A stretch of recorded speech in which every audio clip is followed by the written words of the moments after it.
What's happening, guys? Scott from a Hornet's Nest. Welcome back to episode 17 of Tutorial Tuesday. It's so good to see you, and in today's episode, we've just finished assembling the center tub. It's ready to go for painting, and that's what today's episode is all about. How to use the Wagner spray system, how to know when to dilute your paint, how to take any paint off the shelf, put it through a spray applicator, and get this incredibly smooth finish that you see on my projects, because it is so much easier than painting by hand with a brush and a lot quicker than painting with a roller brush. You can spray it on your project and within 15 minutes it's touch dry, ready to move your piece and start spraying the next. It's incredible. So that's what we're doing today. Let's move this now into the spray shelter, and I'm gonna show you how to prep the Wagner spray gun. I'm using the Wagner 590 series. It's an incredible spray system for this very purpose. And once you're done with it, you can go spray the rest of your house because it is quite versatile in what you can use it for. So let's get into it. Nice quick episode on how to spray your projects. Alrighty, you know where we are. Let's get straight into it. Today, you've seen in all my videos, we're using the Wagner FLEXiO 590. It's an incredible spray system and it's really multi-purpose at a pretty good price point. I think I picked this one up from Bunnings at about the mid 200s to 280-ish, I think it was. It comes with a smaller 800ml hobby canister with more of your project-based nozzle types, just a smaller flow. And then in that briefcase there, it comes with a larger canister and a bigger nozzle for spray painting walls and ceilings. I've sprayed skirting boards, bedroom walls, kitchens, cabinets, the whole lot with this. It's an incredibly versatile piece of equipment. And it's almost as if it was designed for cockpit building. So to operate it, what we're gonna do is we're just gonna detach the nozzle section. It makes it a bit easier to work with, and we're just going to unscrew its canister. The first thing we want to do is set our siphon tube into the correct position. If you are spraying level or down, you want the siphon tube pointing downwards. If you're spraying up, you want it to face backwards. That way it's always in the canister of paint and it's not going to dry run itself. So we're going to reposition it back to the forward position because we're either spraying down or we're spraying level. The nozzle that you can see at the front here, you can undo its outer ring and then it changes position. It's got a marking here of the airflow of what the spray pattern's going to be. Now, I want us to have a vertical beam of paint, so that way I can go left and right with the nozzle and it's going to give me an even coat. So I'm going to turn it to the up-down position to give me a vertical beam, and then we're going to tighten that. If you put the beam on a diagonal, it's going to give you a perfectly cylindrical spray of paint, and you might need that for just your finer work.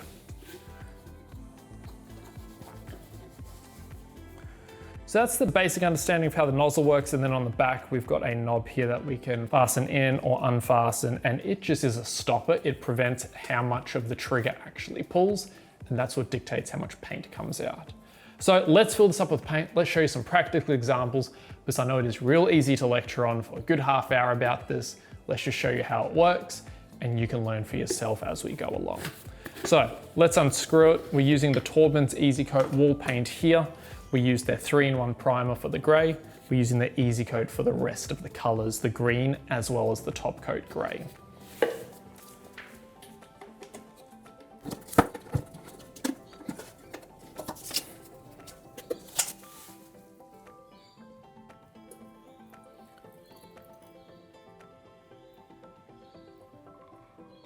Only fill up as much as you need.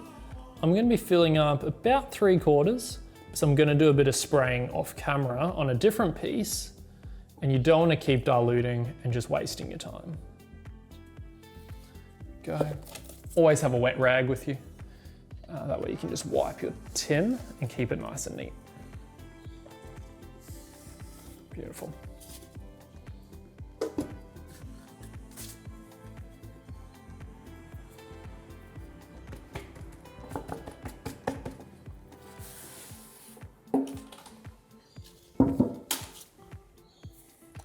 Alrighty, so the question is, how do you know if you need to dilute your paint? Well, you don't. Most of your wall paint should be able to spray out of the Wagner system, but you want to look for some telltale signs of if you need to increase air pressure or dilute it. So what we're going to do is I've just put straight paint in from the tin into our canister, and we're going to go close it up. So I'm going to show you what normal paint looks like if you don't dilute it. We're going to go and clip it in. And we're gonna set our air power about 4 to 5. It's roughly in the middle, and it's at the in-between between your woods and your metals and your walls and ceilings indicator. So medium air power with undiluted paint. And I'm just gonna give a bit of a spray on the front here. Now, if for some reason it doesn't show up nicely on camera, I'm gonna respray all these tests on a different setup so you can see exactly what I'm talking about. Now, safety first, respirator on. Even though we're outdoors, always pop the respirator on. You can see how much of the paint particles my respirator is catching, and that's just after spraying the left and right side consoles and the interior of this. So always be safe, and I'll show you what this looks like.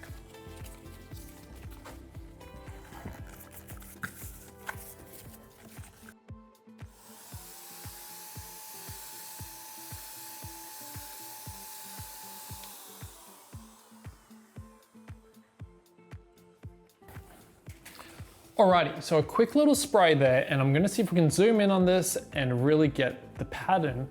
But if not, I'm gonna put an overlay of what it actually looks like. But you can see here, it's not spraying out fluently. We've got a solid beam in the middle, it feathers out, but we're getting speckled dots in the middle showing solid dots of paint coming out the nozzle. What's happening is they aren't aerosoling with the rest of the paint, creating a nice paint air mixture, and you're just getting dots of paint hitting your work. Now, to fix dots of paint hitting your work, if it looks speckled, 2 options.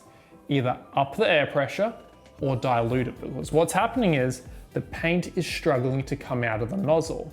Another option you could do is increase how much of your trigger you can pull. That's another way to do it, but the more you can pull the trigger, the wider your beam's gonna be. So if you had to think of it simply, air pressure forces it out, dilution allows it to be easier, and this knob on the back allows you to control the size of your paint beam. Now, I want that to be my paint beam, so I don't want to touch that back knob. So all we can do is either increase pressure or dilute the paint. Well, let's increase the pressure and see how that goes.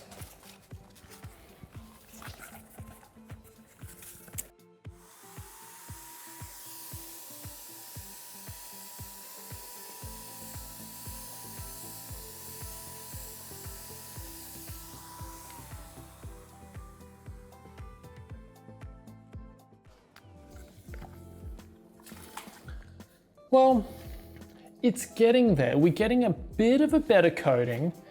I'm seeing less individual speckles. I'm seeing a lot more, which shows that it's forcing more paint out, but it's not quite what I'm after. What I can do is I can increase my beam size a little bit more because we are painting such a big object. But remember, if you're painting small objects, keep your beam size or your paint spray pattern as small as you need it to be, because that way you're not wasting paint. A lot of this you see here is wasted paint because I've been lazy and I've just let it all flow out, and I've had big pattern sizes on the spray gun. So let's see what increasing the pattern size looks like down here, and then I'm going to show you what diluting it looks like down here, and it should actually work out quite nice.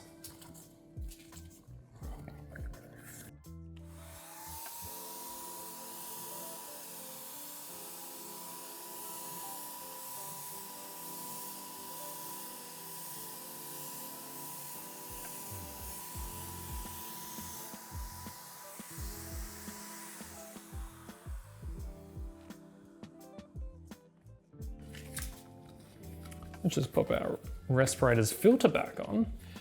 So increasing the beam size worked. It worked, but it's from somebody that's been spraying a lot, I've done a lot of airbrushing with models. It works, but it's not what we're after. What we want is a good beam size or a pattern size with a smooth texture. I don't want to see speckles. I don't want to hope that those speckles blend in. We want it to be right from the get-go. So the only thing we can do now is we can dilute our paint. Now, Wagner says, if you do need to dilute it, just dilute it by 10%. Now, what is 10%? Well, if we get our Wagner dilution and mixing stick, you can see that it's got a sawtooth pattern. Each notch or each tooth is 10% of the current volume, and this can work on any container. So if we have our paint up to here, all we have to do is add water up to the next bit of its tooth. If it's starting at the top of a tooth, all we got to do is add water up to the next tooth. And that's roughly 10%. And I've found 10% is a magic number, especially with these Taubman's Easy Coat wall paints. So what we're going to do is we're going to unscrew this. We're going to connect our measuring and dilution stick to the side of the tub using its easy grip latch.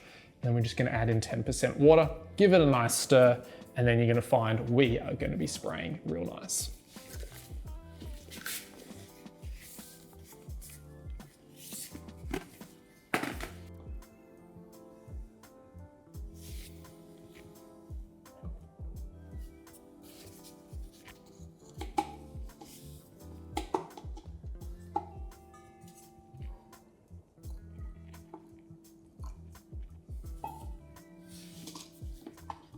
And guess what? If you put too much water in, guess what you're gonna do? You're just gonna turn the pressure down. So while I stir this, just a reminder, if it is spraying clumps, it's because the paint is too thick. Either add pressure, add water, or increase your nozzle size. If it's spraying too fine and you see it spidering all over the place, and that's where you almost see ripples forming in your paint, it's because your paint is thin enough, but there is too much air pressure. So you want to reduce the air pressure on that. And over time, you will find out what works. And sometimes, like I did the other week, you lose the measuring stick and you have to know how to dilute it just by looking at your paint results. Now, a bit of a tip that I use when it comes to diluting, just so I can, instead of having to do heaps of test pieces, if your paint can run off your spatula like not quite at milk consistency, but like a warm honey, then you've got it good. If you're airbrushing, you want it at a milk consistency. If you're spray gunning, you want it a little bit thicker. There we go, that's all nicely stirred in.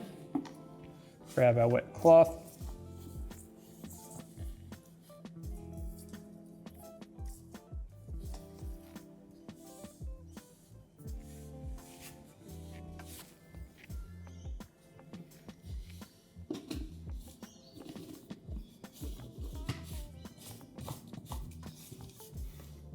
You can see as it's drying, the speckles have blended in with each other, which is the nice thing about the water-based paint and all that. But from a real close perspective, and you can see it's touch dry, and we've been doing this live, it's got an ever so slight coarseness to it. You want it to be smooth from the get-go, saves you doing a lot of sanding between coats. So let's get into it. If it is spraying properly, I'll just continue the front face. And while we're here, you will notice we have a raw MDF edge, and that is because I had to put it on the table saw. I've got 18mm here, 18mm on the back side. It's designed for 19.05mm thick MDF or 3/4 inch. So I was coming 2mm proud on this side. I chopped off this face of it on the table saw. That way I kept my pre-drilled holes centered with the back piece. And it was easy, just measured off 2mm, through the table saw, quick as that. And now it's not going to be grey, so you will see a bit of color difference here, but hey, that's okay. It kind of adds to just the weathering of it if it does scratch through to that area. So let's get into it. Respirators on. I think this is going to be our final little adjustment, maybe a little bit more dilution, but I'm feeling pretty good about it.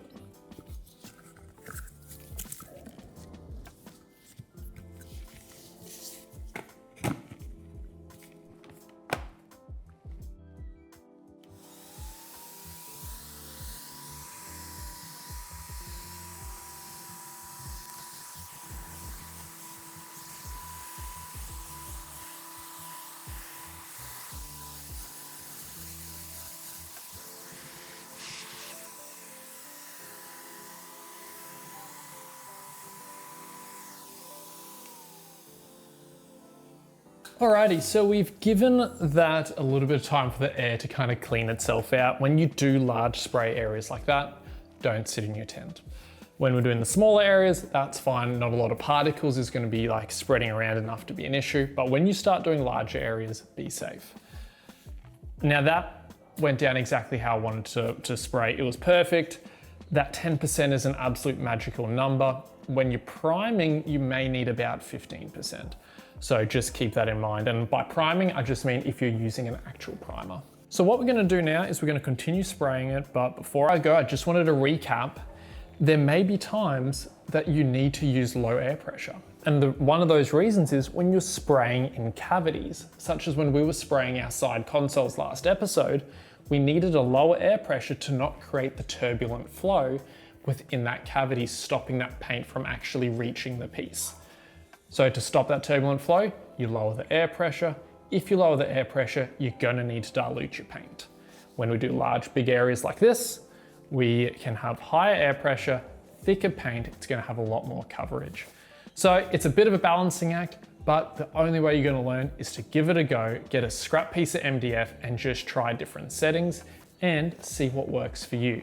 But for me, I've got it around air power, 6 to 7. We've got it 10% diluted and we're running around halfway screwed out nozzle size, and it's giving me about a beam width of about 5 to 10 centimeters. So that's about it for today. Real quick episode. We are absolutely powering through this cockpit. I hope you have a wonderful week ahead. If you haven't got one of these and you've been contemplating it, go get yourself one. This isn't a sponsored video. This is just me saying, hey, do yourself a favor and enjoy the painting process as well. You don't want to sit here with a brush. And when you do the raw edges on the MDF or the cut edges, don't worry about turning your nozzle, just turn your machine on its side and spray it in that orientation. So yeah, go have a good week ahead. Enjoy your flight simming, stay safe as always. Next episode, I think we're going into storage and organization and how I do it. And we've got some really cool episodes coming up. Things are really happening here at a Hornet's Nest, and it is an absolute privilege being able to make this content for you and have you along for the journey. So go enjoy your week ahead, and I'll see you in the next episode.